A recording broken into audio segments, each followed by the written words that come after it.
Namaste, welcome everyone to Satsang today, and also welcome to our many friends, Sangha from around the world joining us this morning. Big welcome for you. You noticed anything different? Why we may try this new arrangement? Because I felt it was yesterday we came in. Actually, I was told before yesterday we felt to change something, because I feel when I'm here, I'm fine anywhere to sit, but I'm trying to shake off this over formalness, not of the place, but what happens in the mind of the people. Because if you are going to come all formal, it's very boring for me. And I feel we're wasting our time if you cannot get to the heart of what matters. And so I thought, okay, let me come so I can have you right here, and we can see if it makes a difference. And then I came yesterday, I found it, put this platform here. So let's see. So thank you, Sarge Express friends, for joining today. And very much welcome here. Good. Okay.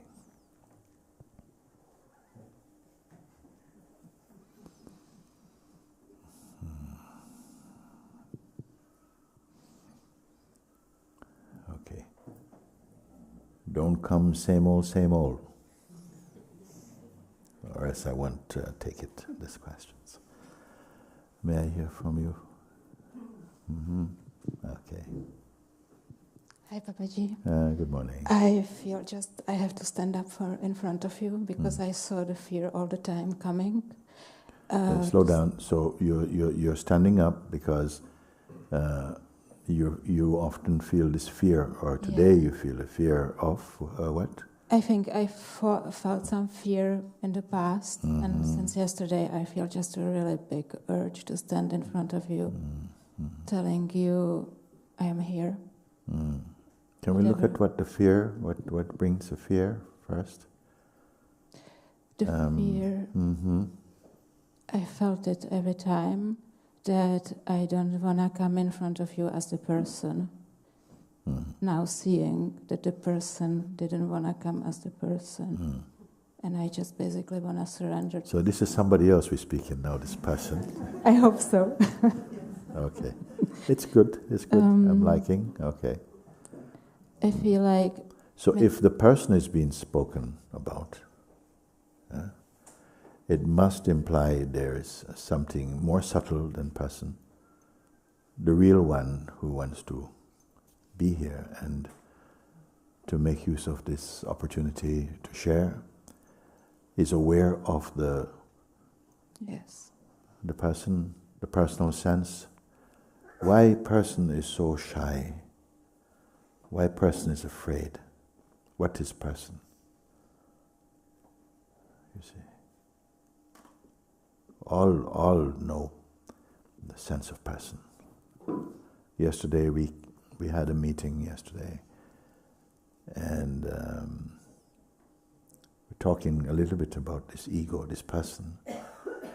And I said, I don't know, I'm declaring this in a very big space today, that in more recent times I decided I want to learn more Portuguese. Not more, just learn some Portuguese.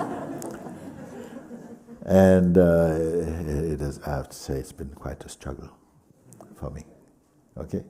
There are some of our Sangha, they are excellent. But I feel perhaps I've not used my mind in this way so much to learn and study, remember. So have I gone too far to say all this now? Anyhow, the point I'm trying to make, so it's quite an effort to learn Portuguese, which seems one of the most difficult languages for an English-speaking one to speak. But I was saying to some of the friends yesterday, I don't remember ever learning English. Okay? I'm going somewhere, bear with me for a moment. I don't remember learning English. I remember at school we were teaching as children, we were being taught as children the alphabet. And we even had songs about it. A, B, C, D, E, F, G, H, I, J, K, L, M, N, O, P. Well, this kind of stuff. Okay? But I was already speaking English before learning even about alphabet and grammar and so on. Okay? And my point was, I don't remember when I learned ego.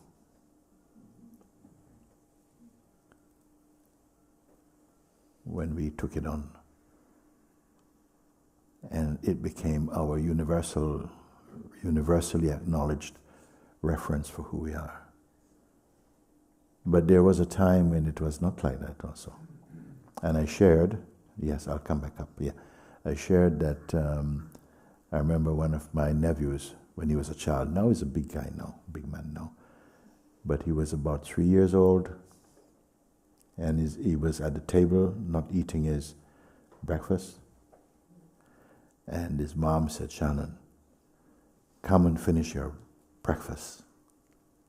And he said, "Shannon is not hungry." The I had not become corrupted yet to say, "I am not hungry." There was a difference. Later we picked it up, that I represented the mind and the person and so on. So when you started by saying, this I, that we became so familiar with using the term I, whose origin is total sacredness, the real import of I is the self, which never goes away, and is never lost, and can never be lost. Actually, even to use this term, nobody owns it to lose it even. But it got covered up and seemingly replaced by this person who is shy today. Why shy? In maybe other situations, not so shy. When it feels competent, it doesn't feel shy. But now it's pressed to be looked at more closely, and all its insecurities and all of these things are coming. And something wants to cover this, to hide that, to be embarrassed by that, feels embarrassed by that. But nevertheless, you pressed on to say, I feel shy. Maybe in other environment that you're more comfortable and nobody questions your identity, we are very much comfortable about that. But you've come to a place by grace, and because your beingness wanted to be in this place. Your deeper being want to come to this place and to be uncovered. But the learned self, the acquired self, is very uncomfortable. I just wanted to put this out. And this is why we often feel so... You may be quite confident in your terrestrial existence, daily existence, but in an environment where you're being looked at, not scrutinized, there's not even judgment, an environment of real understanding that is not cursing the ego or personal identity. I equate those two to be the same. But to look beyond that. And even your first words are declaring that you're reporting about. Anything you can report about, whatever you can see or experience or perceive through the mind or the senses, cannot be what you are.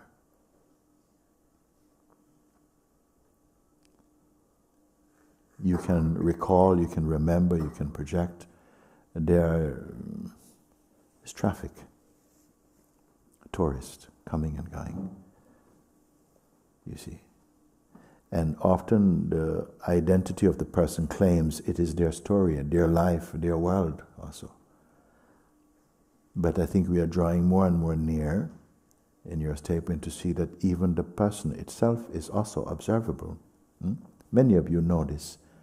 And maybe I'm sharing this for maybe some who are not yet so clear. Even amongst those who have been coming for a while, it seemed not to be so clear. And you wonder because intelligent people, but it seemed like there's something fiercely protecting this identity, as though it wants it to continue and to fulfill its projections in its world. But there must be some force working with you that you can be here in a place that is not necessarily comfortable for the person, but appeals to your intuition that there's a way of going beyond the person, but not beyond that way, beyond this way, if there's distance involved. So bear it, bear the discomfort. It signals a much deeper awakening, you see.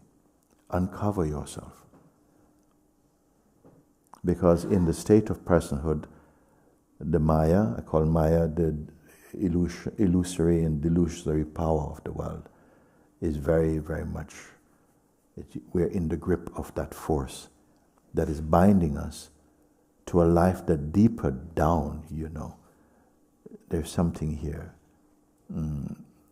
yearning to be free.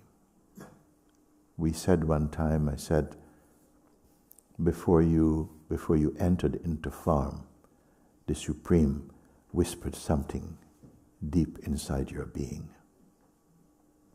And now it's time to remember and awaken to it.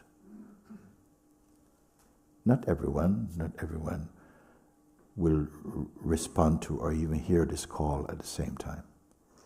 But may I assume that you have?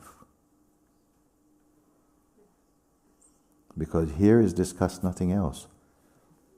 The exploration is for that, to uncover, not to create, but to uncover that which appears to be hidden and replaced by a very world-centered identity.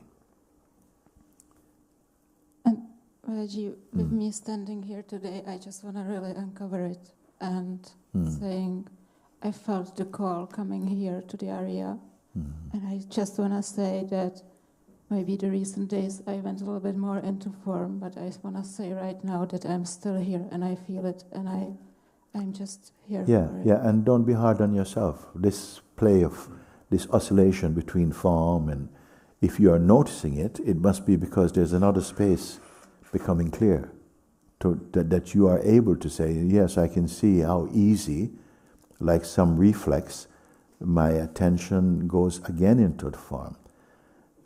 These are not things to feel terrible about, but just to, maybe you will anyway, because at some point you must have tasted the joy, I would even say the bliss of the formless, to then feel the irritation of the form. Not the form in itself, but the attachment to the form. Isn't it? Can I have one more question about do I just leave it? Like when I go into form, or some tendencies? The attention goes into form. The habits go into form. Then there is the person who wants to be awakened and it gets irritated. Do I just leave everything to outplay itself? The person who wants to awaken is also the form also. Yes. Gradually some change is happening, and mostly that change is taking place by grace. Your part is to keep the fire of yearning, to respond. You say that the life is like, we use the word a kirtan, means a call and response. For a long time, it's like externally we are called to engage in the world, but this call is coming from within you, and the response begins with some faith, some trust, and also so many things that support that. You see. So your question was, should I just I would just leave it. I Yes, feel yes, like yeah. I see how much bigger it is, more and more, and I just feel that sometimes even when I go into What is bigger? it's bigger than the person, and I was used to be the person. I Yes. don't know. Yes, yes. I don't know how to say it. So it feels even when I go into tendencies, it's grace showing me something. Yes, yes. So I just leave it. And to also not fight and struggle so much with the things that come, but make use of them to strengthen your discerning skills. Yes. You know, and develop a little bit, the little discipline to do a little bit, because grace is responding to your deeper yes. Understand? Yes, If you put it in the hands of the person, you're more super trouble only. But sometimes we have to experience just all your personal strength to try and change your life. Is also part, even if you seem to experience failure, at least you fail heading in the right direction. Everything's okay, you know. Don't be so hard. At some point, you may find you're moving in centimeters, and then you're moving in kilometers. You know, you cannot. Don't predict anything. It's not so linear. Thank you. Okay. Love you. Did I touch on your point a little bit? It will come up again because we are all talking about the same thing, no? Yeah. Yes, it's right. Yeah. Okay. All right.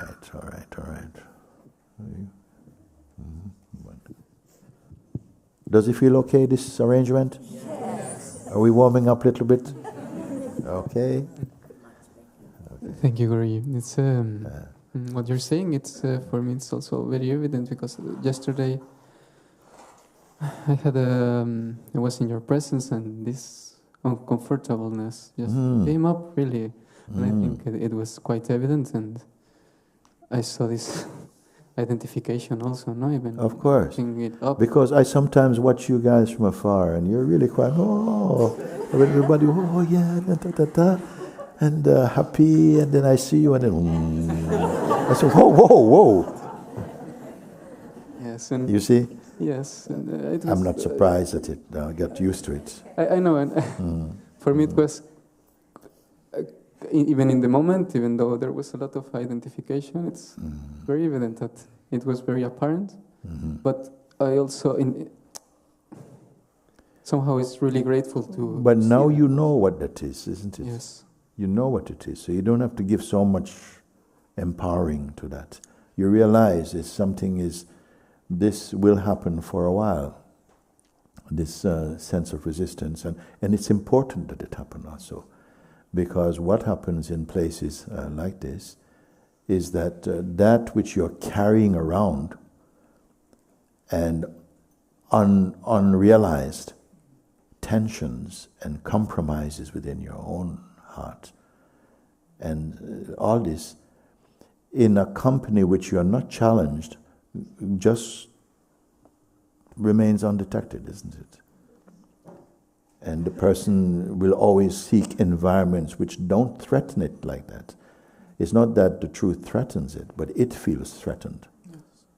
So I just want to say, and that's why I want to come forward, not to give it so much importance to that, but to the fact that I want to come forward, even though that's uncomfortable, and of course it feels like at that moment it's not nice, but I feel the value in it, and I am very grateful. And on the other side of it, when you come through that, because something is fighting for survival, it looks like, but that's why I'm here.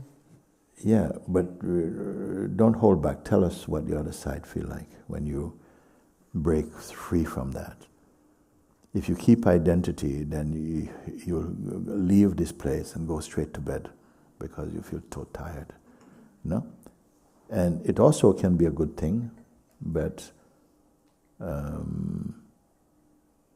when you persevere, realizing that actually as long what you're seeing is the evidence of a sense of a personal identity alive in some way. But the fact that you can see and know that whatever, as I said to you, whatever you can see or perceive through the mind or the senses is not stable, including the idea you have of yourself is not stable. When you can see that, it will become increasingly clear for you that that you cannot be any of that traffic passing. You see? For whom has it become clear? Okay. So it doesn't necessarily mean that, it's all over. But it doesn't matter. You don't have to be a mathematician about it. You don't have to be too scientific.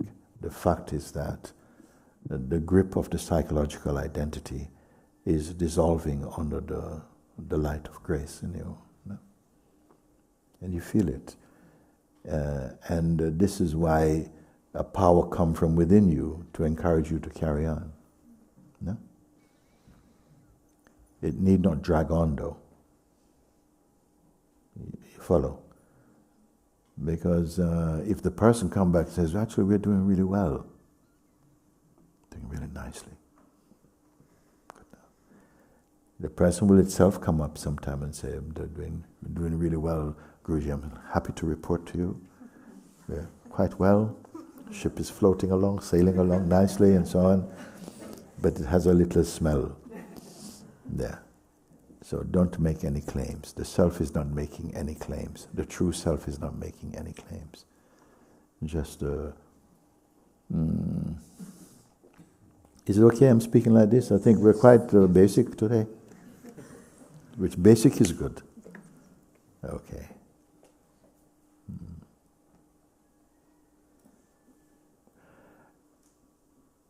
This is one food for everybody. What you hear in your intelligence, you can apply and say, actually, I can see where that's very relatable. And your saved up questions, if you listen in the right way, will perish in the light of your seeing. It will dissolve in the light of your deeper seeing. I feel quite upfront today, actually. I can reach and touch the hand of this one. Look at that. So good. You satisfied?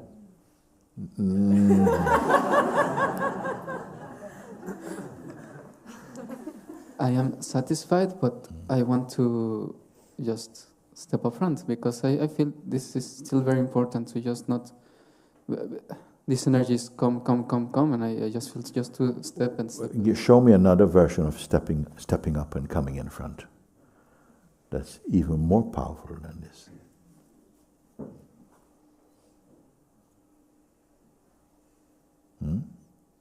More powerful than stepping up.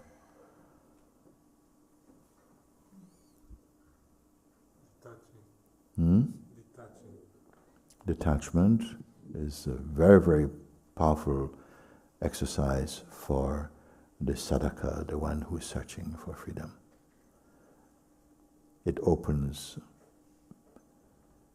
doors without the key. Learn to detach is it's very, very, very... And you know, its fruits come immediately. Maybe not in the first few seconds. The just be exercise, which you've been using, is verifying that in you experientially. Detachment is one. But what I share, that whatever it is that appears in the mind or the feeling, true feelings or thoughts, sensation, everything, don't invest so much in that. And detachment will bring you to a deeper thing. Of a quiet, steady inner space of untouched awareness. You remember I gave an example, I think it's still a good one, when I was giving a talk with a group who were not familiar with these type of terminologies that we speak about. And the leader of the group asked, please could you explain to us what you mean by consciousness or awareness, you know. And I like that. And so how can you help us to understand what you mean? So of course I could go down the road of some kind of definition of what it means, but I gave this example, it came very spontaneously. If I was waving my hand around like this, no? We all can see that, okay? My hand is moving. I'm aware of the hand moving. Is my awareness moving? You see? It's a simple thing. Even child can relate to this. I'm aware of this, you know? And if it changes, as the awareness changed, so awareness is so natural for everyone. What is that in which all movements of thought, senses, feeling, world, everything happens inside the space of your being, and without moving, there's awareness of it. And yet, our own awareness, we are unaware of the power of what it means to be self-aware. We are aware of objects, of perception, but I say you're actually aware of even the act of perceiving is also. There's awareness. Try to just relate in real time with me. What is it then? This profound, all-pervading silence in you. We may use the word silence, there are other synonyms we can use. Spaciousness. Is it inert? Is it dead? We are so used to the mind, which creates activity and comparisons and all this excitement. But that which is prior to the mind, which is always with you, are we aware here? That's the birth of the mind, the birthplace of the mind, the birthplace of the person, birthplace of the world, birthplace of perception. All this dance of creation happens in that, but nothing happens to that. When recognized and you're pointed to that, then you see that all this agitated moving, which includes the sense of the person, because the person also is traffic. It poses as though it's solid, but it's also traffic. It cannot hold its own shape. And the deeper knowing exposes that. Where does this deeper knowing come from? It's always with you, and it's always you.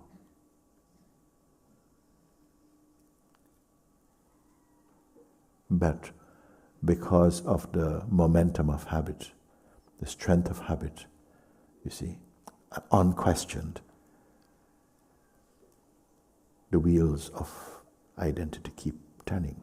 And it's okay, we're not trying to stop them, but to see to the shift from identifying in the world and the one trying to get it right, to the place of pure existence. And the mind will rebel. We say, well, nothing is happening there. Who wants to be here? Who wants to be in this place? Nothing is happening, no success, no failure. Okay, but who wants to be there? Well, you're not going to arrive there. It is there already. It's the only constant. Does it mean we are throwing away the world? It doesn't belong to you to throw. Because even in this state of awakening, the world of life, it flows on. Your family will still be there. All these things can still happen. But they're not being met through a psychological identity anymore. Free of that. Oneself awakens to the eternal. When? When, you see. The eternal is not waiting for the person also. The person is a myth. It gains its power by unquestioned acceptance. But you're here to look and to find.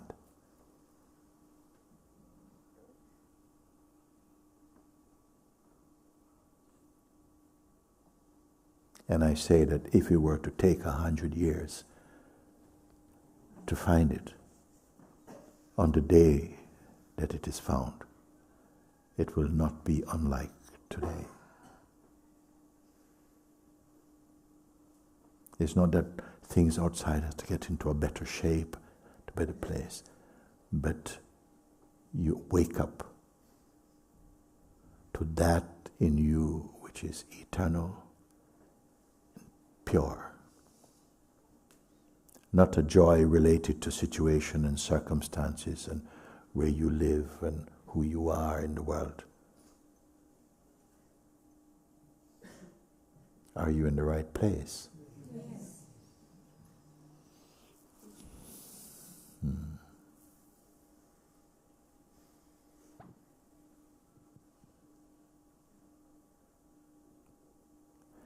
Then chew and swallow.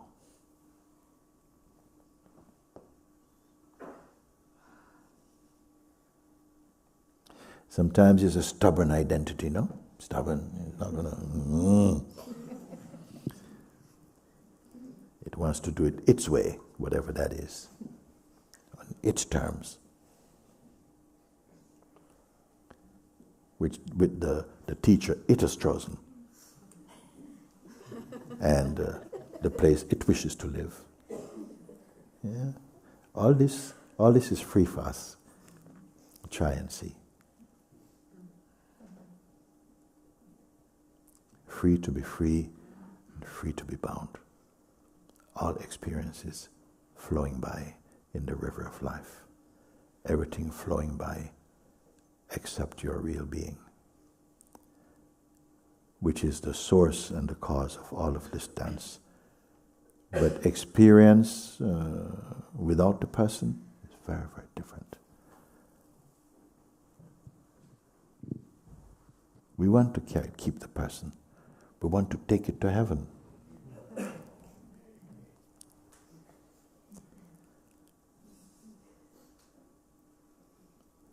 Heaven is your being. Even beyond the being is the absolute. Where?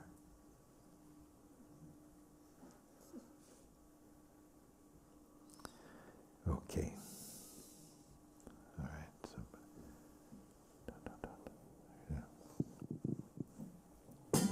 Thank you, Guruji. I feel very happy to be here. Which hair are you talking about? Slow down. I was talking about physically here with you. Yeah, that's okay. That's good. There's a greater here than that. Yes. What you were just pointing to, I felt that. There's a greater here than that.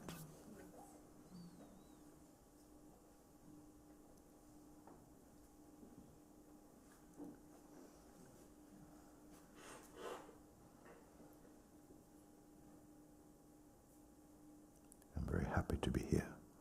The here that is synonymous with happiness. Not the geographical here. Geographical here is okay too. It's a finger pointing to the non-geographical here. Where is this here? Wherever you go, you're always here. It's a natural thing. You're always here. And this here is not something external to you. If you could take a spaceship and go to the moon and you call home, you cannot say, oh, I'm there. No, you're always here. Find out what here really means.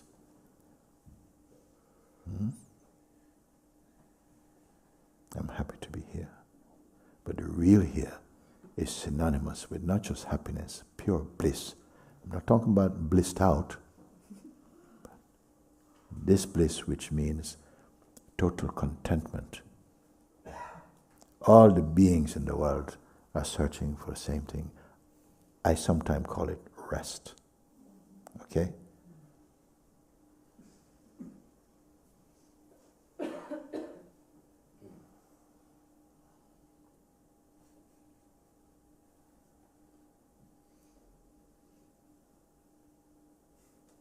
There is something even greater than rest. It's not a thing that can be perceived through the mind or senses. It's another name for what you are.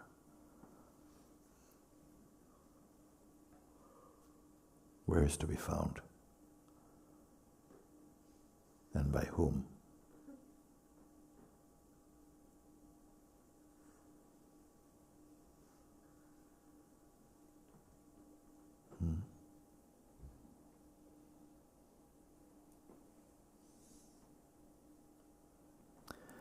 Stop waiting for something to happen.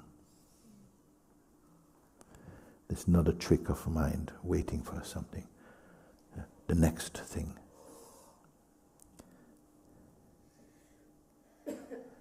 Even waiting for enlightenment also. It can be a trick of Maya.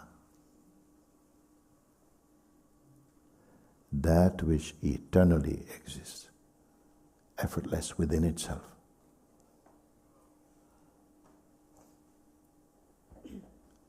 You see, God cannot leave you because God is the eternal, limitless. He has nowhere to go. But you have so many places to go.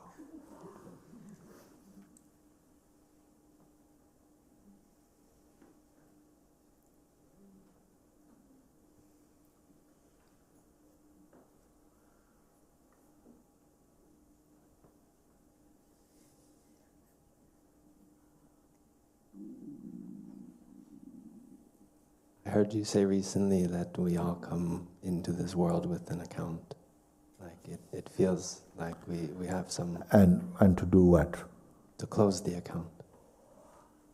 Good. How far are you? How far are you to close the account? You know your account? Who is your accountant?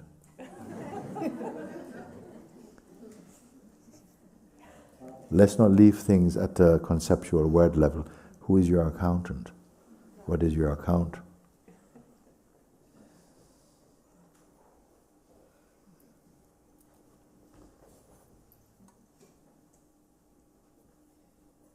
If God is not within you, which direction should you face to find the Lord most? We have to speak like that because human beings, we largely perceive concept, those who believe in God even, as we see God as an entity. Why? Because we are an entity. We believe we are entity. So God is like the greatest entity. But if you create something as an entity, you must have location for it. It must be limited. But if God is limited, He cannot be God. But until you go beyond the apparent limitations of one's own self, you will not know that which is unlimited. Because we feel ourselves living within the boundary of this body. Your I belong to this body, but your real I, the whole world is living in it. The I of the person, this is your territory. You can say, oh, hey, don't touch me. Oh, you think we can speak like that. But the deeper I, where this I come from, is the one shining in the heart of all the beings. Even mosquito knows this I. Maybe don't know it. We're intelligent, so we can know things.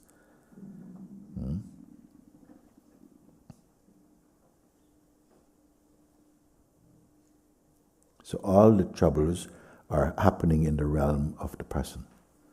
No one has ever come and complained about the troubles of being.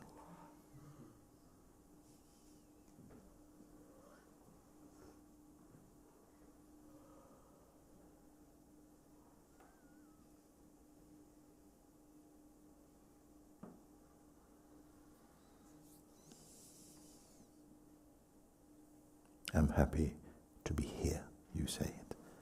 I'm happy to be here. And they pushed it. Here where? Sahaja you have to travel to, but there is a here that you don't have to travel to.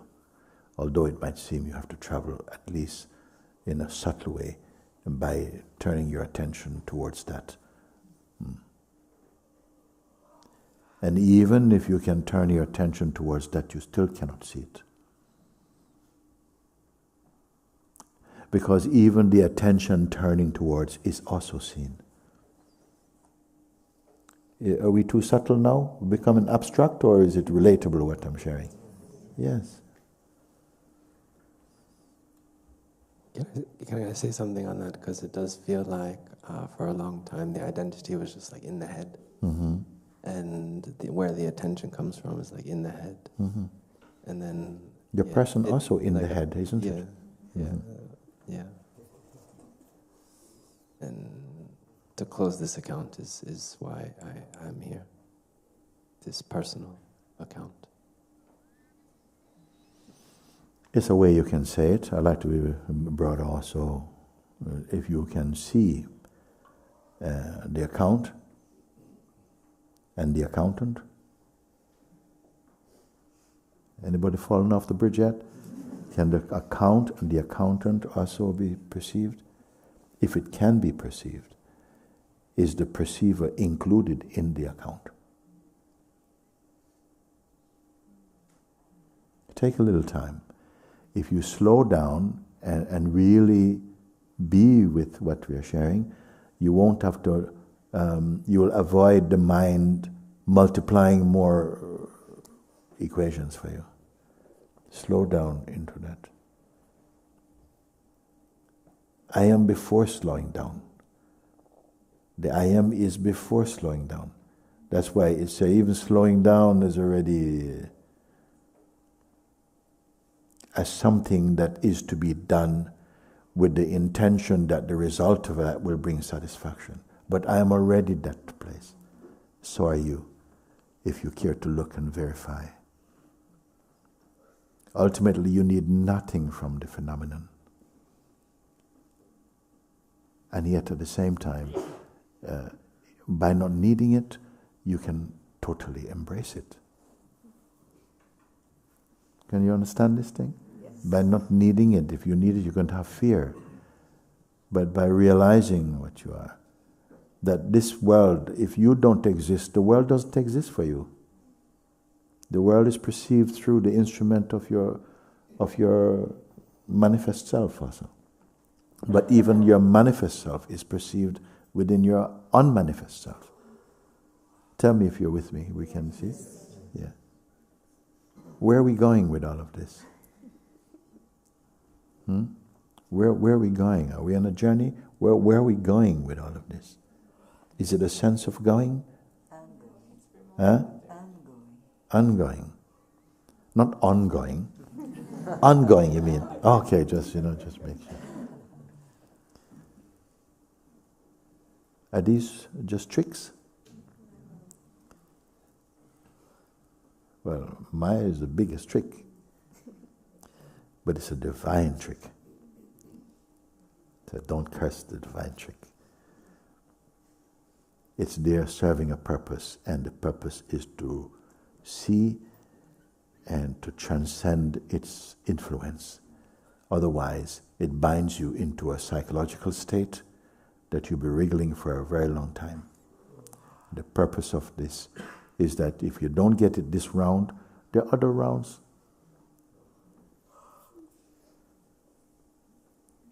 But as you are waking up, you will begin to see the cost of personhood, the cost of ego. Otherwise, it's not shown to you. The more you don't see it, the more its world seems real. But the more you're seeing it, meaning that now you stand a chance to transcend its influence, then you begin to realize, whoa! You see? Not when you don't see it.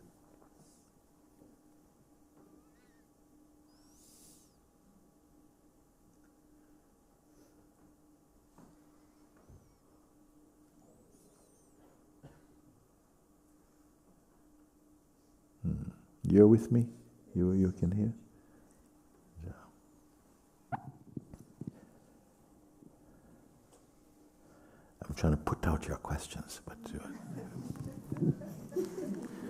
who is...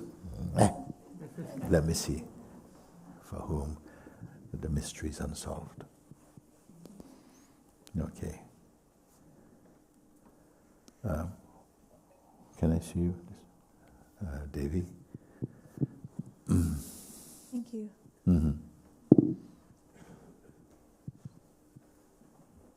Just I have to stand in your light because there's a stubbornness.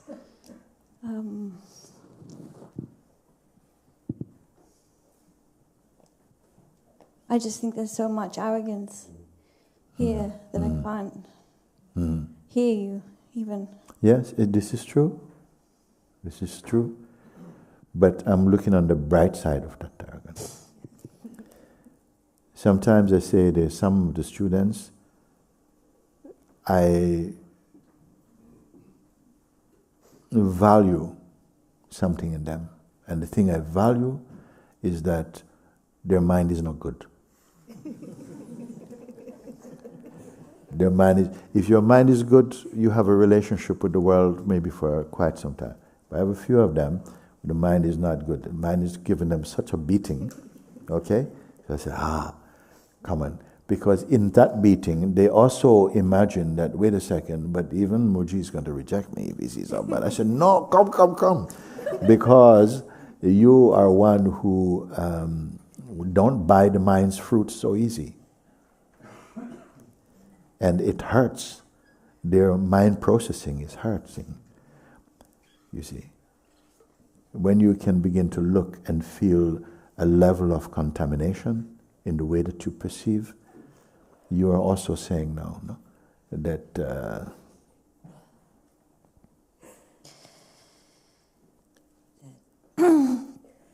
yeah, my mind is terrible, and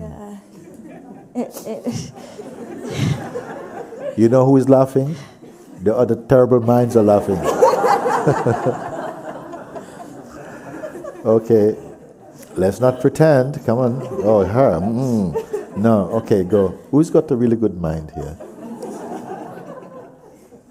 Oscar-winning mind. Come, okay, let's hear it. There is a lot of belief in my own failure, and that's really hard to shift. The strength of the mind is the strength of your identity at the moment with it. It cannot run without you. You provide the fuel. Identity and mind have become one. It's almost gapless. You understand? But you are showing gap. But the identity, that which you are included in the mind, presenting as, my mind is, my life is just falling apart. These are the birth pains. I want to change, because in the world people go, she needs help and so on. To get good mind so we can keep you staying in the world. But this thing, it appears, although like that it's so strong, but I see great opportunity not to stay there, but to transcend that the identity is locked in and the identity is being fed somehow. Not able to be detached from it, to observe with detachment. It's too much passion in it. Don't have too much compassion for that state just yet. I'm happy to take it all the way right now if you're up for it, but you have to give me something, give me something.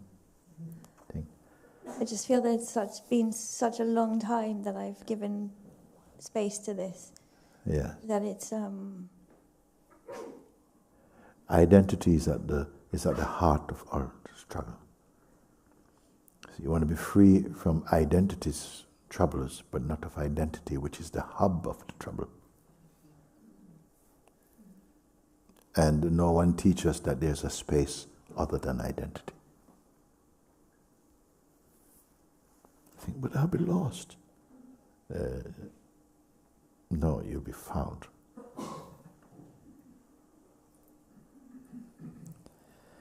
The self you're trying to find is the one thing you cannot not be, but you must be awake to it as it.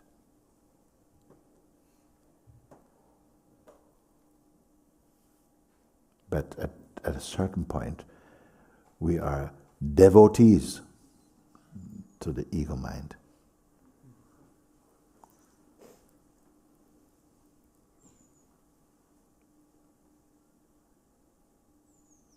Like a bad marriage you cannot get out of.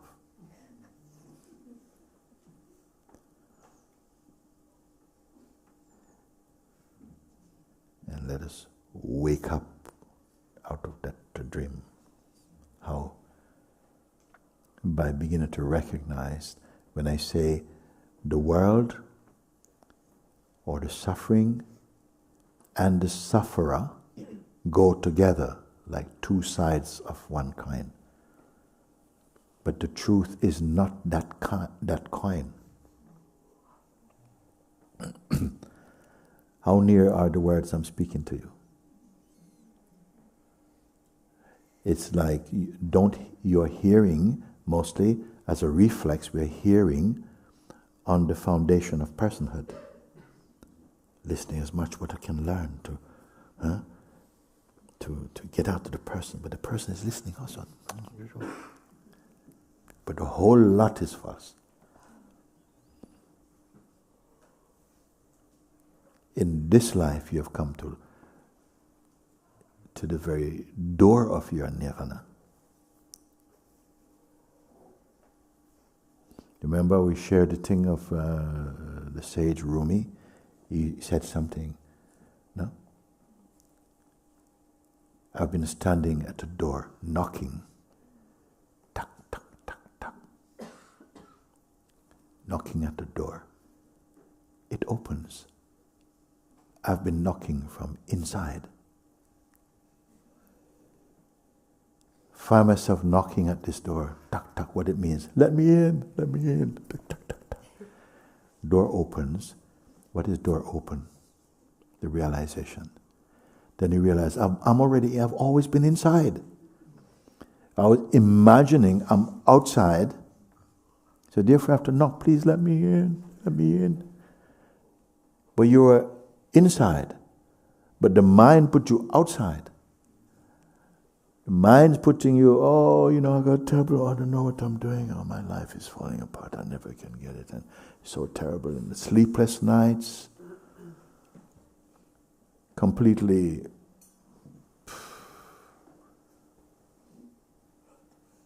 ego is an Olympic sufferer, okay, without the medals. And something is there that supports it. It feels, what option is there? I've got to go through this, I've got to fight this, but fighting as the ego identity.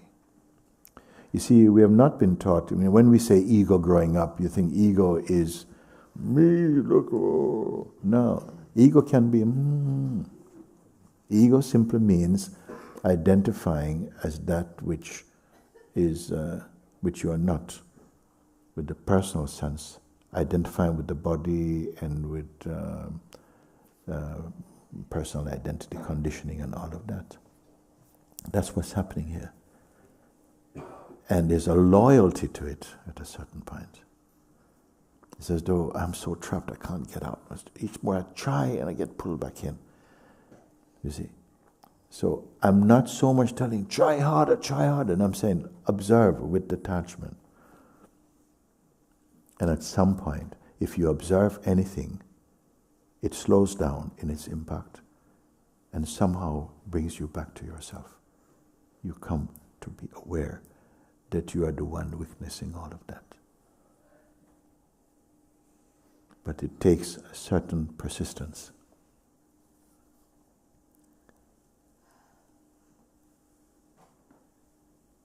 I would like to know even how many people here actually know that you have found your path. You see? Not, yeah, I'm still looking and no, but that you see what needs to be done or undone. It's not the world need to be undone. I don't even know if the ego needs to be undone, except to be detached from, to see that it also is an object of perception. Who can see this though? You see? And is that seeing an intermittent seeing? You see it for a while and it's back. You see it for a while. See it for a while. Feels like this, no? Yeah. But but intermittent is also seen. Intermittent is also seen. Is the seer of intermittent itself intermittent? You see, these are pointers that need a certain attention.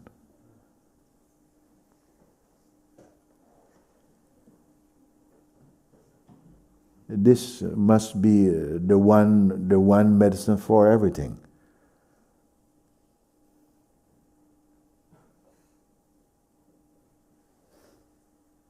But the mind itself wants to move on.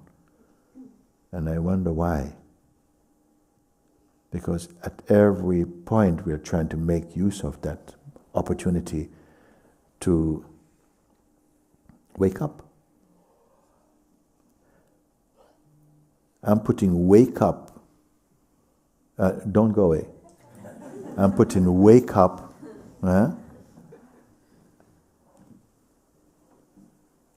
as more powerful than grow up. Grow up is understandable. We're all in this process of evolution and growing and learning from our mistakes and so on. But sometimes you can be growing only within the realm of the phenomenal. Can you understand what it means by saying that? That our growth is still in the realm of personhood only. You're a spiritual being.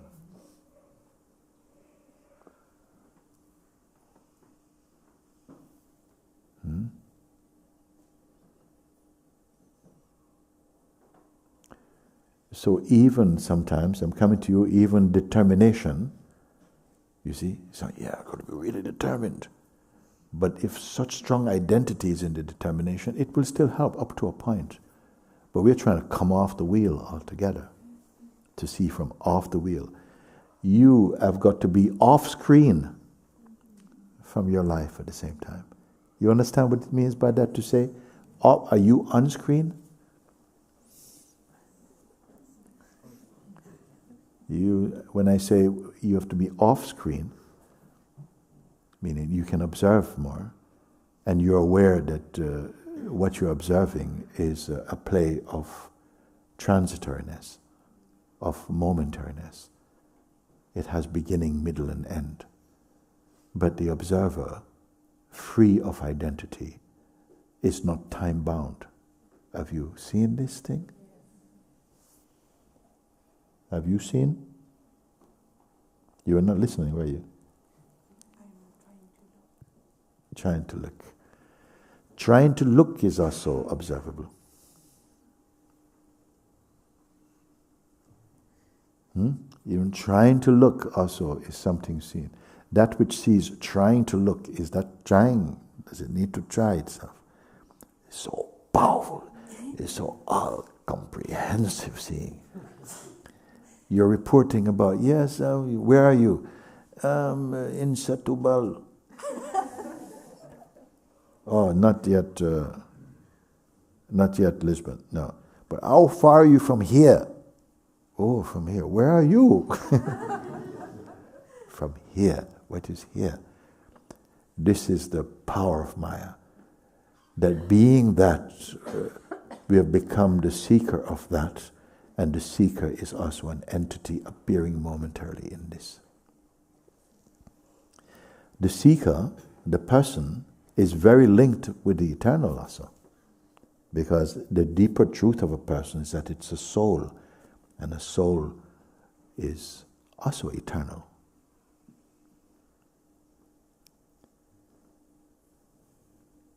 It can be eternal with phases of deep suffering. What is eternal if it just means ongoing suffering?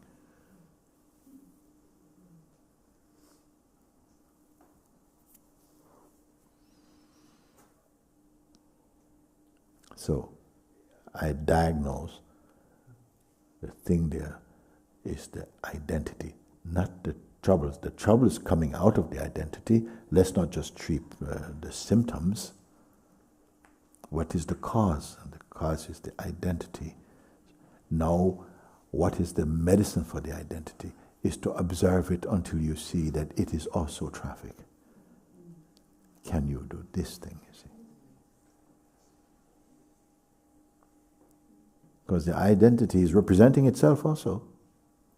Like, listen, I'm doing quite well, and you put the brakes on me there. That was not very helpful for me. You put all kind of tricks he comes with.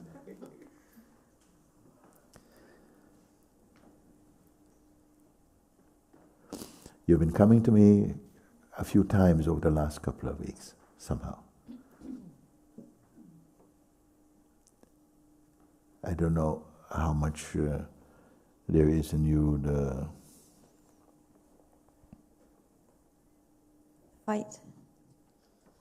Resolve. Resolve. Yes. So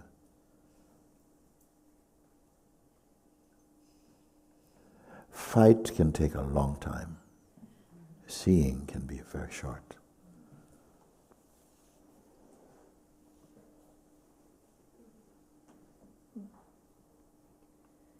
The discipline and to discover when you discover the joy of some discipline, just enough to keep watching and checking and saying, no, that's also something, that's also something. And so every time you identify, you recognize something, you don't log in. You see, only by having that kind of space does it become a pure reflection of what is really here. If every time you engage, you postpone, we delay. Can you see what I'm saying here? This is something that I'm speaking. You give me the opportunity to direct that advice to you right now. You see? But what it feels like is such a stubborn identity. Even creating suffering, but it cannot come out of it. You see? Why? Because of the passion of identity, the power of identity. But I said the identity itself is not, it's quite, it's a ghost.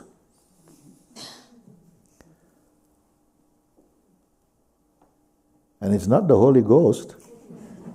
It's a ghost, but nobody has told us.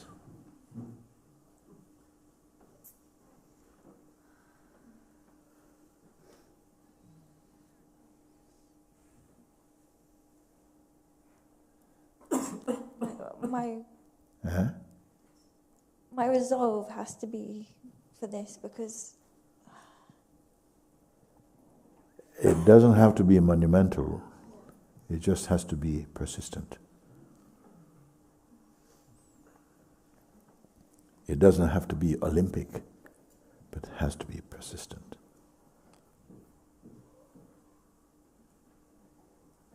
Because otherwise the mind will go, yeah, I'm getting ready, I'm, buying the gear, getting candle from Tibet, and getting incense from Nicaragua, and no, you don't need. self does not need. Okay? So all these kind of setups will play.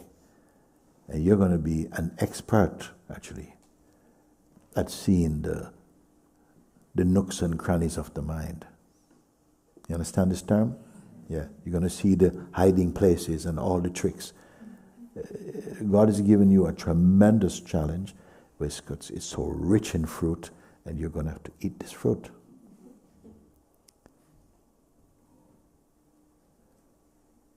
It's the people often who go through, hellfire, who then somehow come to understand the nature of the manifest self, and can really guide. But you must first come out. You must first come out. Some years ago, I was watching one talk show.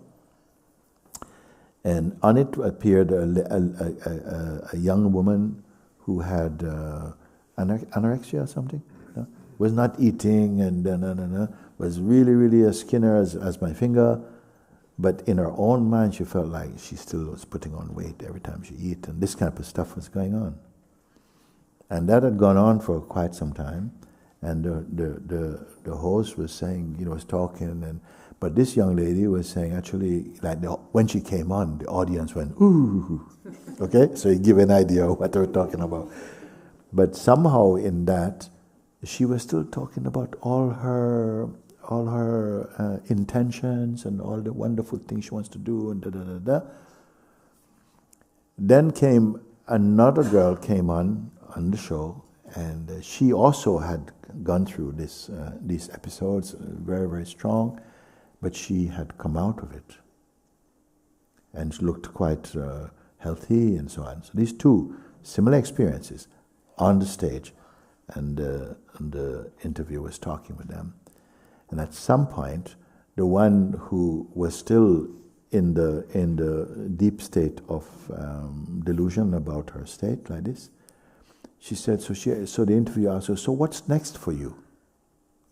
And she says, I am going to write a book. So the other girl says, "But who wants to read your book? Who wants to read your book? That will only to depress them. They should read my book, because I've been through this and I've come out. So there is something to be offered."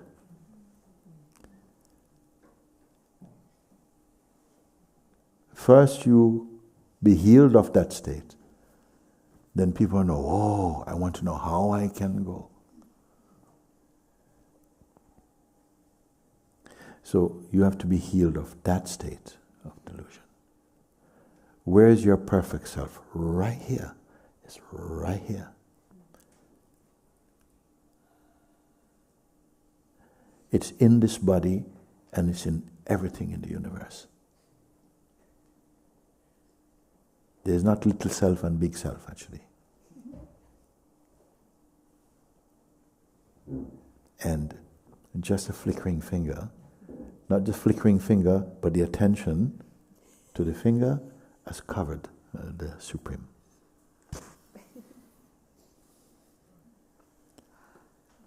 The finger is the mind and the world, and the one hypnotized by it is the identity. Both are phenomenal.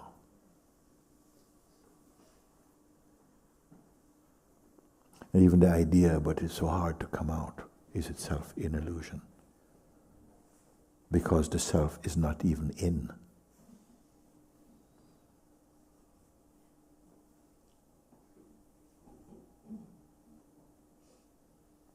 So it's not snap, snap, I'm saying. Tap, tap, tap, tap, tap, tap, tap.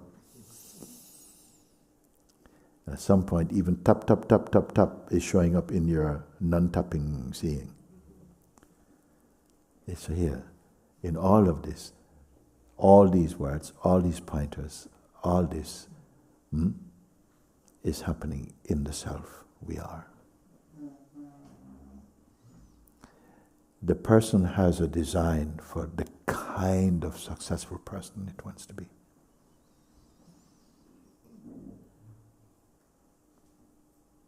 but there's no end to the pursuit of success in the phenomenal world.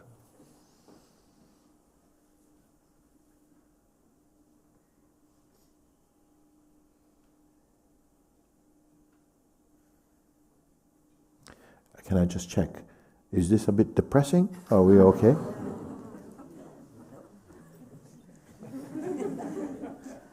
Then what is it then? It's not depressing. What is it? It's of any value? Huh? Joyful. You hear that? You see? So who said joyful? Okay, you see with her eyes? Well, Huh?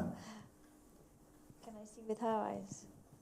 Is that what you said? Well, you are seeing her eyes also, and you can see it inside yourself. But that self is not given much importance. It's more the private self is given importance, which itself is illusory and totally inconsistent and ultimately unreal.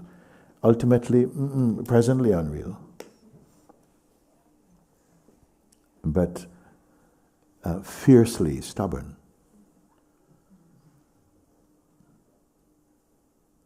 But even its stubbornness is illusory. It depends where you're taking your assessment from.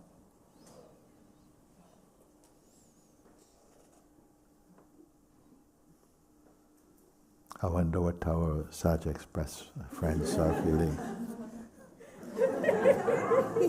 Or, huh?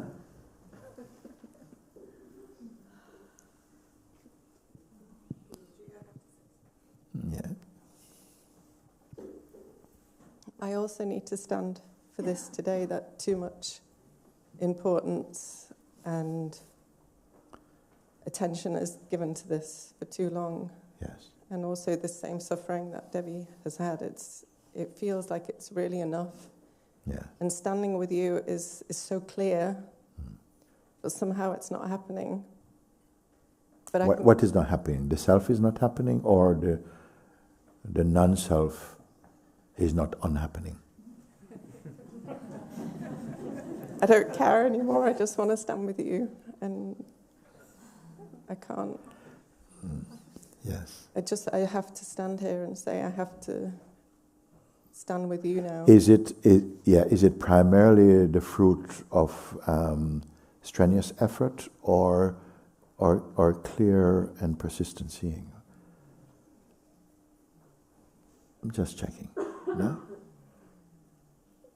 I put it that what each one appears to be searching for, if you say you're searching for all that you are, it is already so.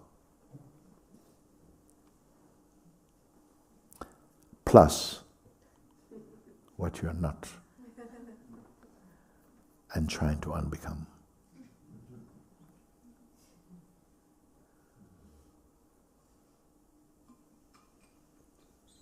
Either way, the self is not stunned. This is the great paradox and mystery. But for who?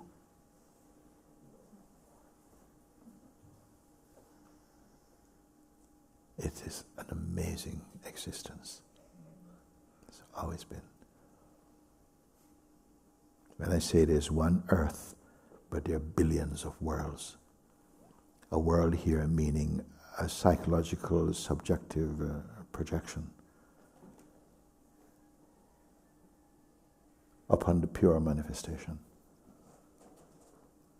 which is not pure in the sense that it's this was really right and this is really wrong in that way. I don't know if I want to go down this road. I'd rather catch it. Where we're not trying to analyze the movie, but just realizing we're watching a movie. But I don't know how. And not only that, you're watching a movie, we are watching a movie in God's cinema.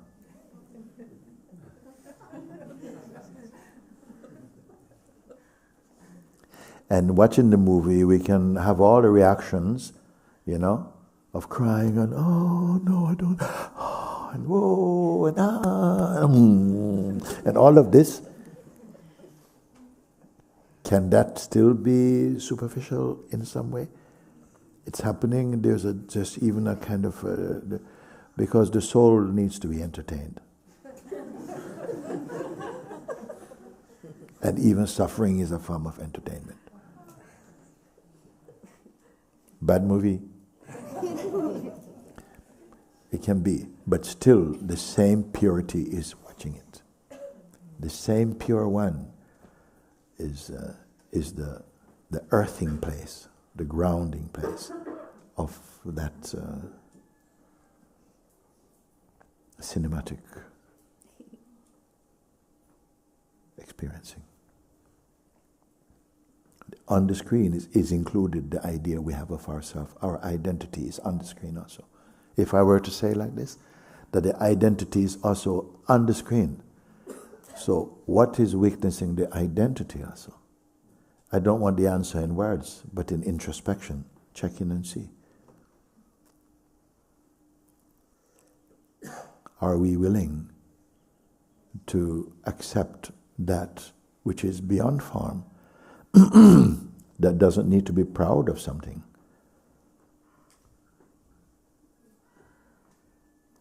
It has no ego. It's still the feeling of ego. Don't curse, oh, you're so ego. No. All that's ego. Ego is also the main character in God's play. But it is a character.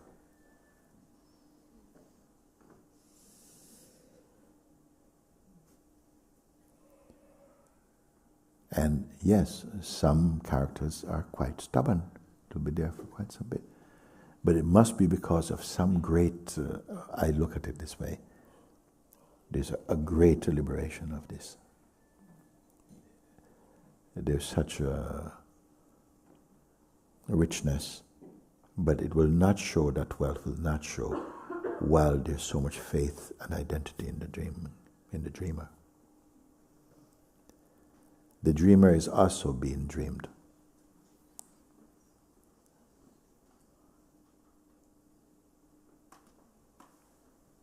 More and more these days, I'm finding that I don't feel I'm particularly I don't feel I'm communicating concepts, but communicating spirit.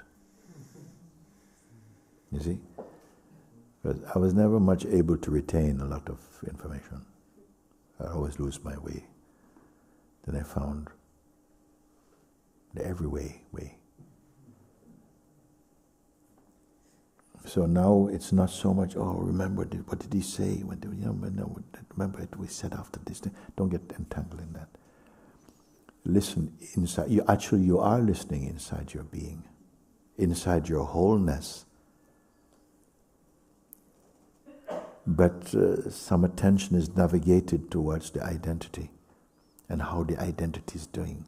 Main character in the book.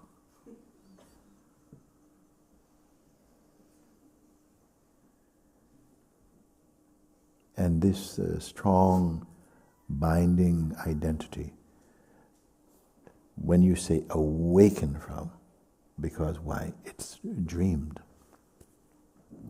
Who sees it is dreaming? Yes. Then if it is dream, does the dream not include the dreamer also?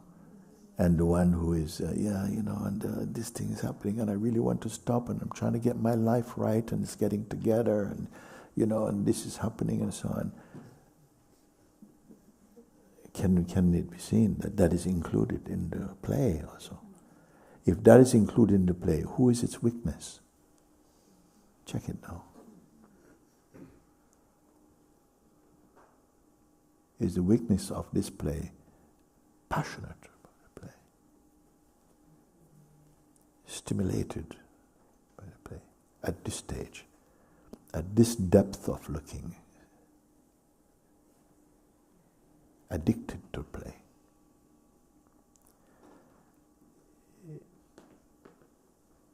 The same one play can be experienced in different ways on different days. Some day happily, another day, struggle. The play, well, too much about play. Can you bear your own silence? Not keeping silent, no. Can you bear your natural silence? Or we need a little bit of dynamics. And then there's all this dynamics is here. So you are the dynamic and the non-dynamic and beyond.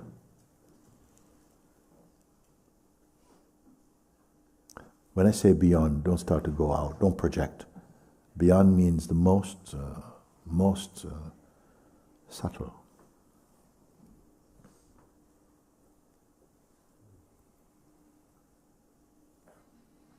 And don't wait for the day, the end of ego.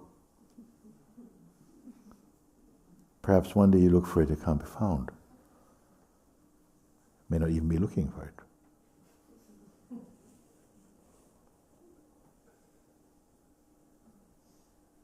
Where does our ghost, the ghost in the house, where does it live?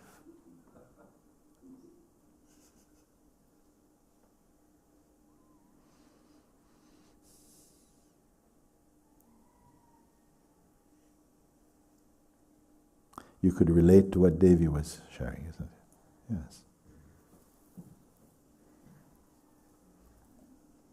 Okay, we go to one more at the back and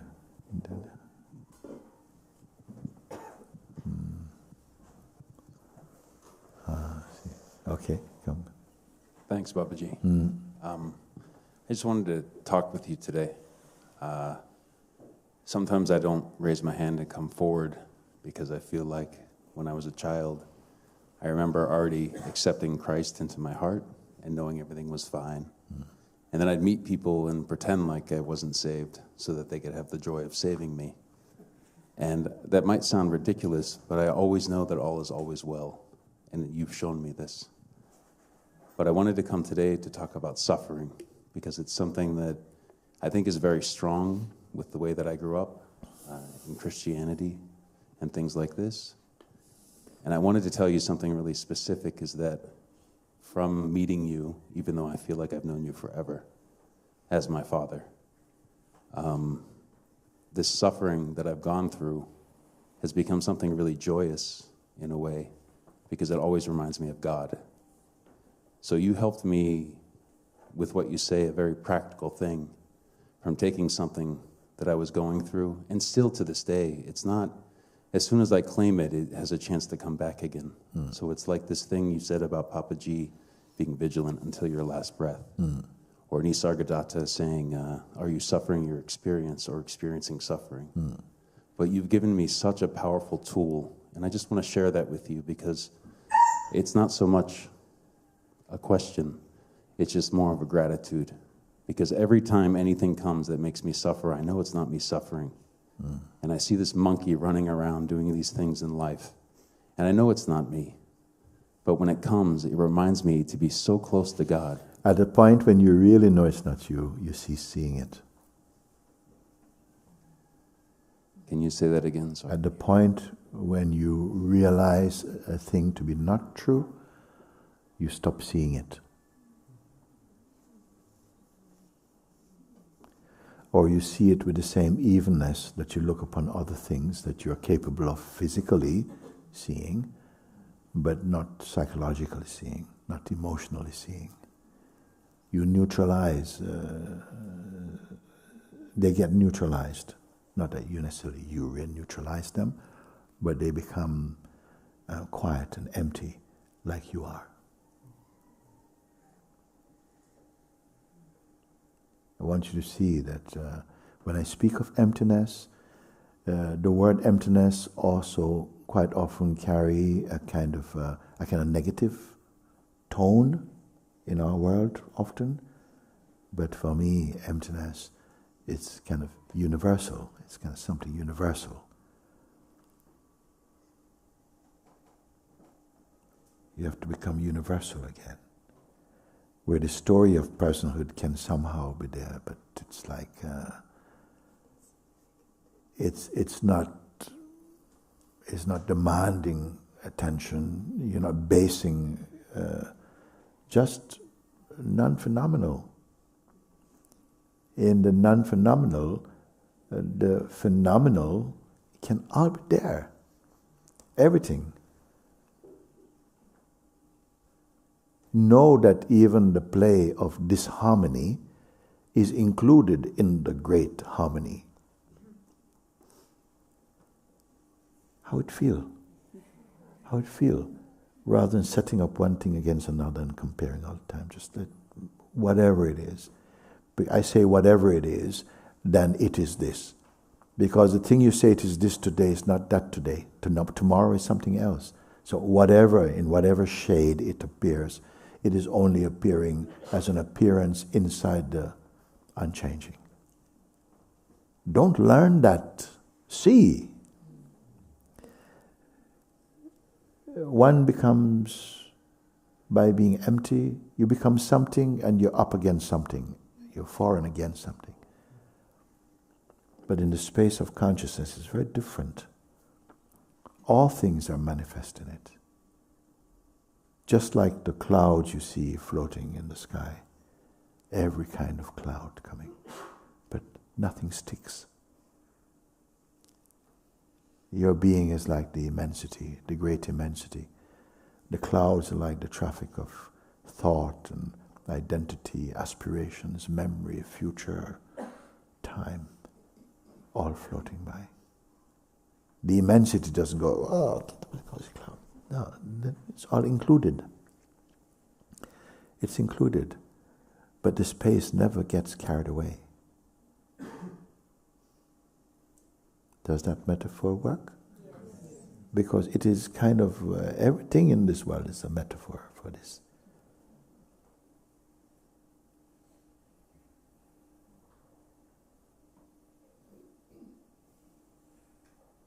Words and thoughts and feelings, they are emanating out of the great silence. What is another word for the great silence? God, the supreme being, pure consciousness, yourself. Is it a compliment?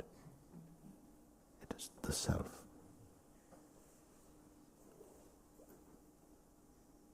And it's okay. It wants to individuate, to play that.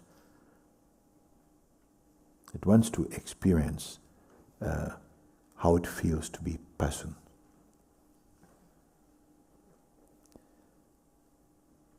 But the moment it loses sight of its own, not a visual sight, a wisdom sight of its own eternalness, it comes into delusion and suffering.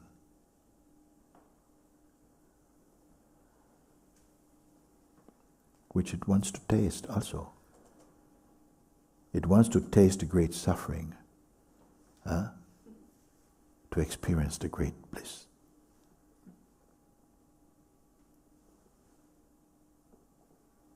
I'm just putting it that way. Because in the realm of interrelated opposites, one hand cannot clap. Okay? You've heard, what is the sound of one hand clapping? Oh. What is the sound of one hand clapping? So this is the contact with phenomenon and display. It can be a joy, but because the joy is also included in the interrelated opposites, then sorrows must be there also. It plays this. But beyond the phenomenal joy and sorrows of life is the bliss of the eternal. Beyond where? Where? In which direction?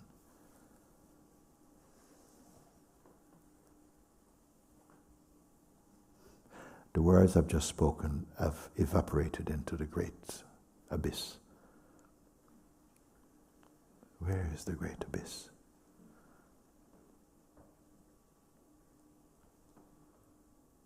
You, us, I, that, the one. I don't know how useful these things are right now.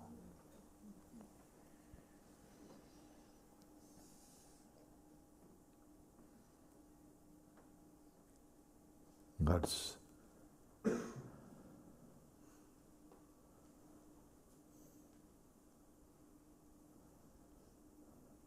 divine picnic.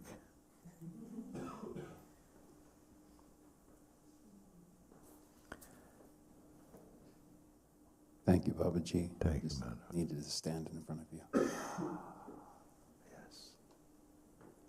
Thank you. Thank you, thank you, thank you. Yes.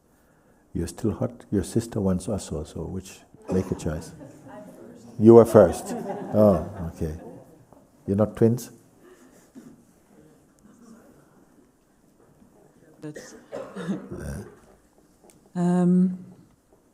Well, what came up just a little bit earlier is not even true now anymore. You know, I was going to say to you, is your question still hot?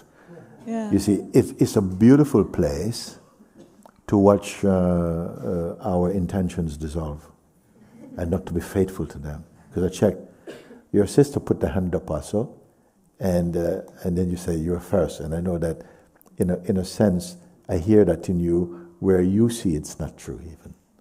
That maybe that thing, it's quite okay for something which was important at the moment to somehow just disappear, which they're doing all the time. But you have not disappeared. Not even appeared. But then still there's a feeling of something needing to be burped out somehow. Yes. Because these last couple of days there's been a lot of seeing and a lot of seeing the play the person is doing, like in the moment it's speaking, and in that moment it feels true, but then a minute later it sees it's not true. But then yesterday when we were together, there was also this seeing that even this seer is just fake. Everything is just so very fake. That which sees it, that which sees the fake, is it passionate about the revelation? It's like a bit smiling about all of this, about the whole game, about the whole... No, there's a deeper one than the smiling one. Check it this moment, just keep quiet. There's a deeper one than even the one that's watching it and going, how odd.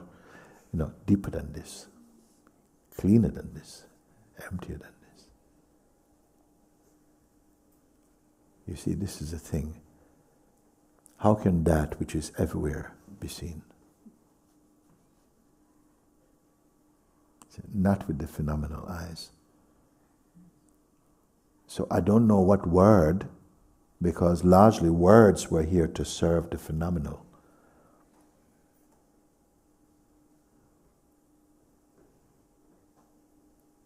That which is seeing, that sees even seeing, is where located. These are now responses. But maybe introspect first, and then you may share. That which sees even the one who is saying, I can see, sees even this one. Does it have any attitude? Huh? It's also fake. That is fake also? The one that's feeling smiling, the smiling one is also fake. Yeah. Fake means? Not real. Not real. Then what is real? Then what is real? If you say something is unreal, is an implication that there is a real.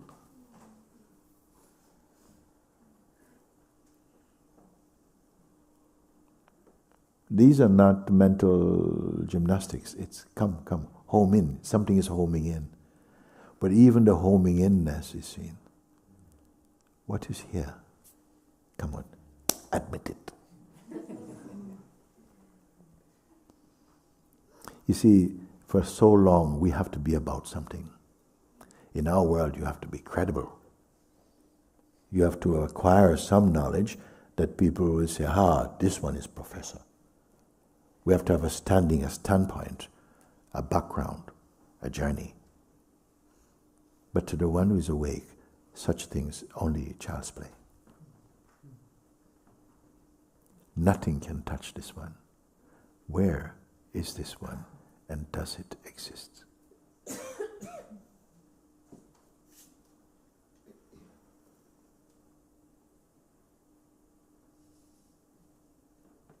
Who is to say?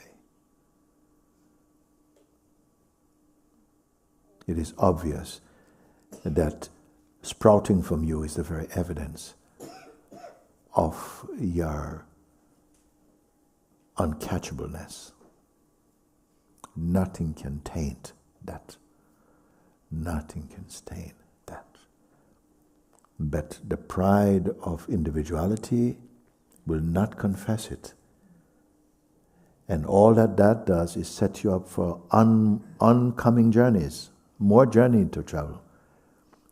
Because maybe we're addicted to experiencing.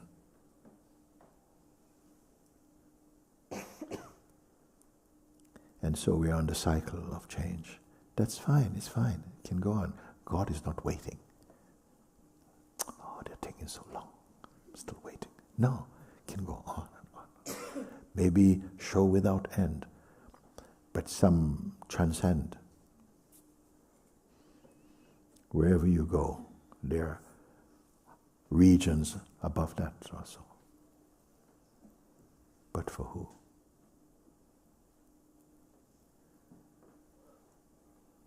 Is there noise left in you? Seek. Is there noise, disturbance? What's it like within your withinness?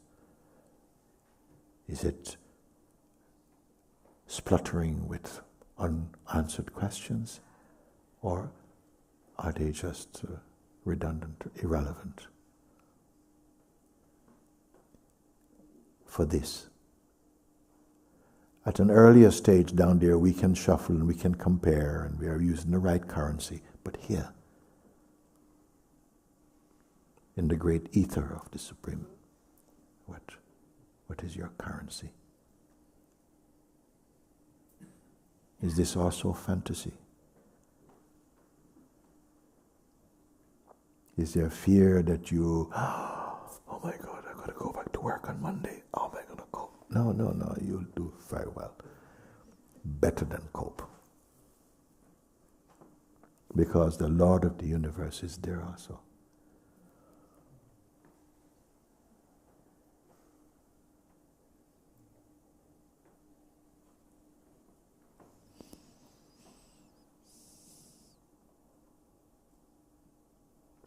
I think we're good for now.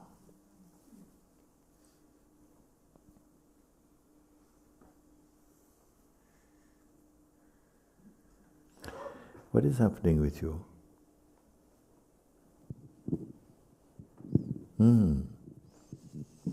Because I see you like this.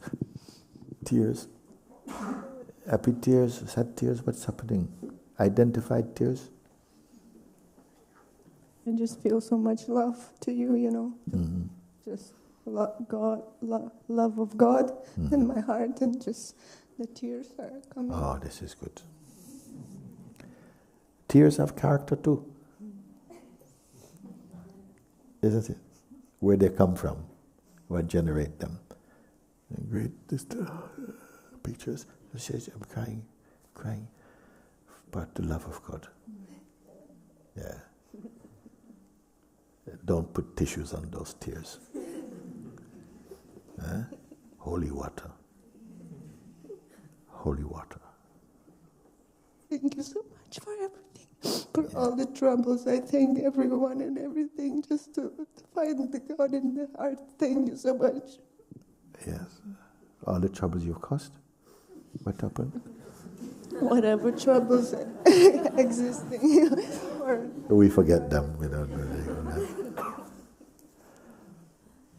Everybody cause trouble.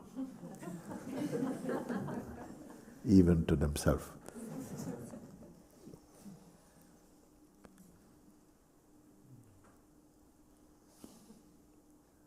Love manifests all these things. But who can see that? Somehow love is manifesting even Maya. Why to do that? Because it says, greater is he who is in you than he who is in the world. Yeah?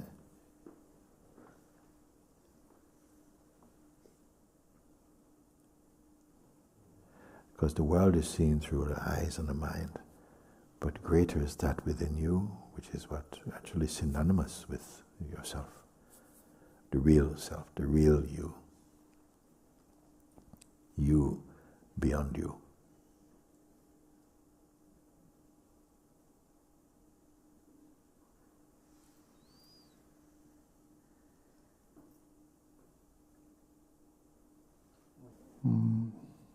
Just felt to come to share that there is so much space here, and Yes. and I heard you fully. Yeah. And I still feel this kind of potential to go with identification, with thoughts, even listening to you and being clear, and I can still feel this kind of... Yes, yes. And good you say, because it will continue for a bit, but sometimes things drop away and you don't realize. At some point it must be going like this. It must be going, just going. The influence of the psychological identity must be waning, must be dropping. It does. So that things show up now and again, it's okay. Just say, another chance to look and to strengthen your discernment. It's like that. But as I said before, don't rely on, don't think that your mind is going to give you yourself. You can study as much as you want using this and no, but just offer your heart to this. Because if your heart is not offered, you'll go nowhere.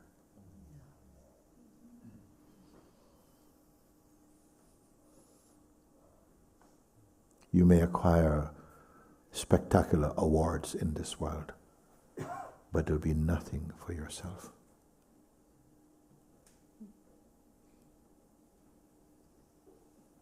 I want to say that because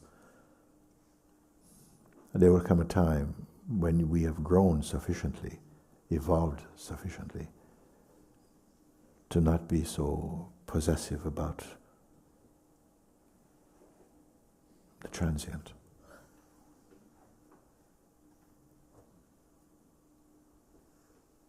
To open your heart up to the immensity of the grace of God.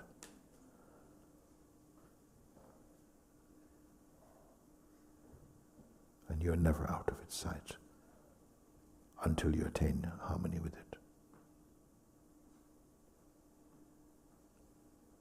We are here for this very reason. And so graced also.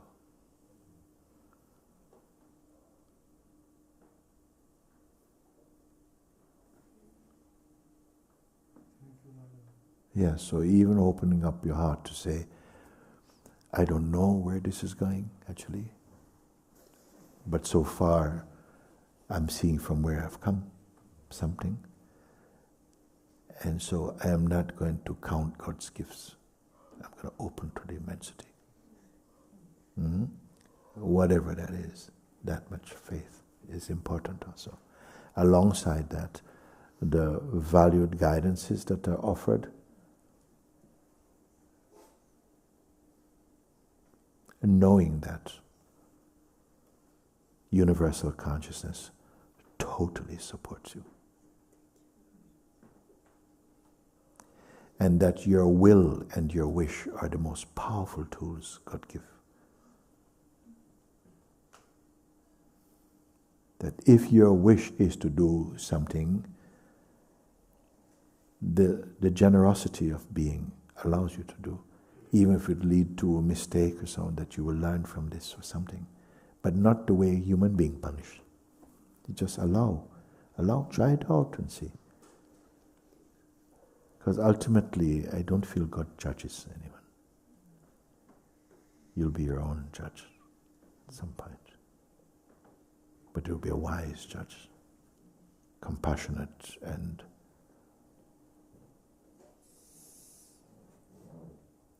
just. Okay. Thank you for today. Thank you.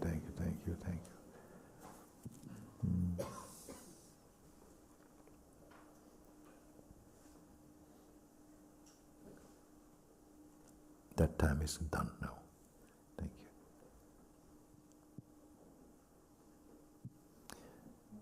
It feels good that those joining broadcasts can be with us in this way. I feel you also. And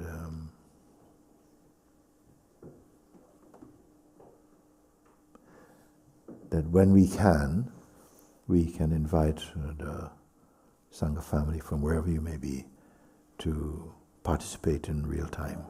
Let's say this word, real time with us. In the freshness of now.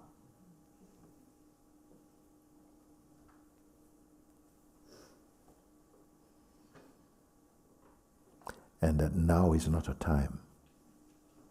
It's not time bound.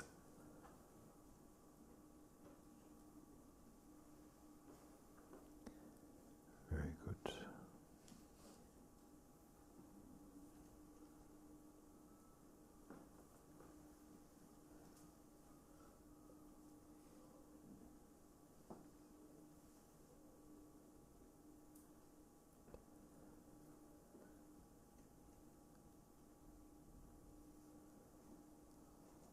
You like this arrangement? Very good. Some on the sofa, I think they're.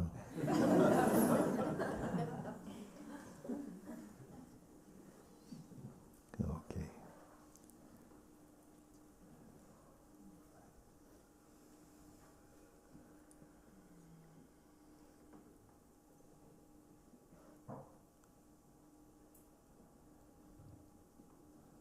What a great thing that we came into this world to awaken to the eternal.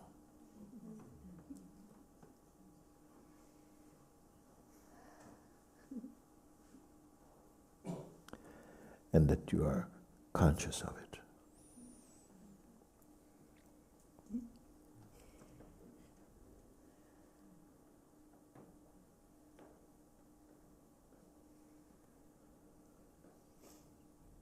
And to be conscious of being conscious.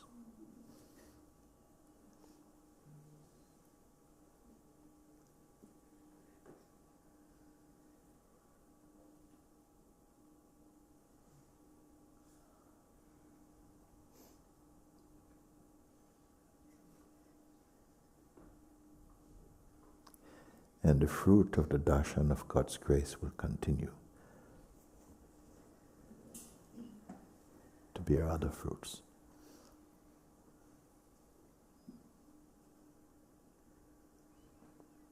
Recognized and unrecognized fruits.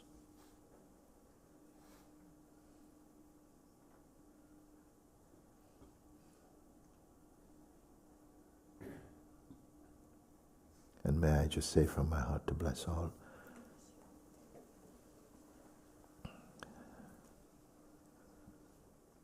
That the opportunity to awaken to the eternal stays bright in you by the power of grace of the self permeates our being and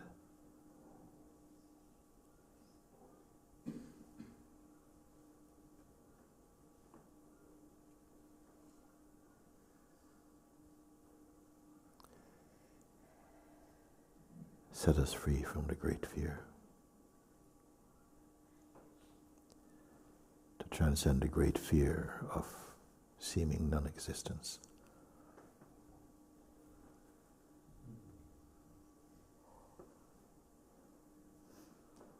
And the great blessing of awakened consciousness. Let it be so. Here, now, and forevermore. Amen.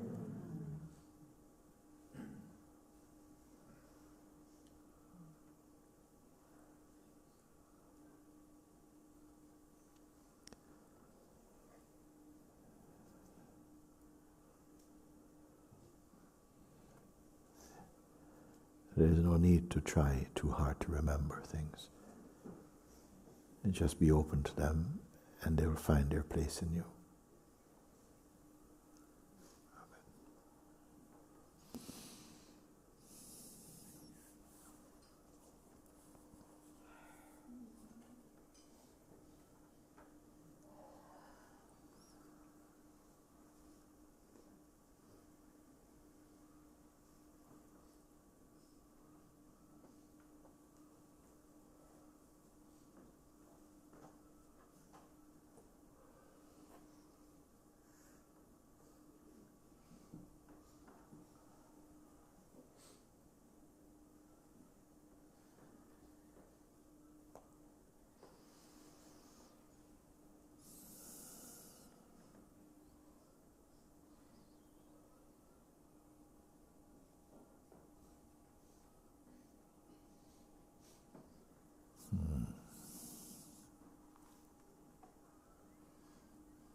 A great love is here.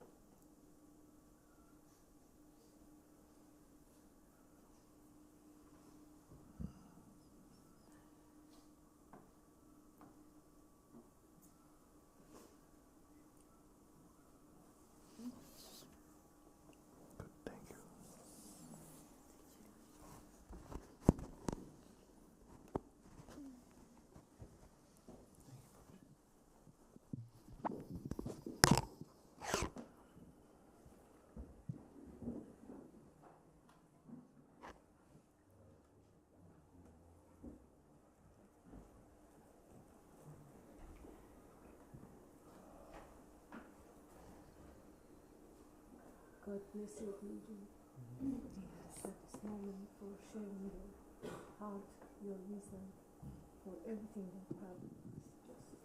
Just